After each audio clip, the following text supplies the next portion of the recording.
পূর্বাঞ্চলের আলোচিত ৩০০ ফিট সড়কে সাম্প্রতিক একটি বিলাসবহুল রোলস রয়েস গাড়ি দুর্ঘটনায় দেশ জুড়ে আলোচনার জন্ম দিয়েছে।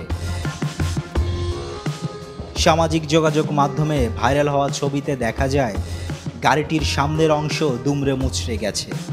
আর সেখান থেকেই জন্ম নেয় প্রশ্ন, এত দামি গাড়ি তবু সুরক্ষা কই? সঙ্গে যোগ হয় আরেকটি বিতর্ক, এই গাড়িটির কাগজপত্র কি বৈধ ছিল? সঠিক মালিকানা ও শুল্ক পরিশোধ হয়েছে? এসব প্রশ্নে জর্জরিত সামাজিক যোগাযোগ মাধ্যম। ঘটনার পর খবর রটে গাড়িটি বর্তমানে রূপগঞ্জ থানায় রয়েছে। সেই তথ্যের ভিত্তিতে খবর সংযোগে টিম যায় থানায়, কথা বলে দায়িত্বরত পুলিশ কর্মকর্তার সঙ্গে। তবে কথা বলে বোঝা যায় গাড়ি নিয়ে এক ধোঁয়াশা, গাড়ি সম্পর্কে কিছুই জানে না তারা।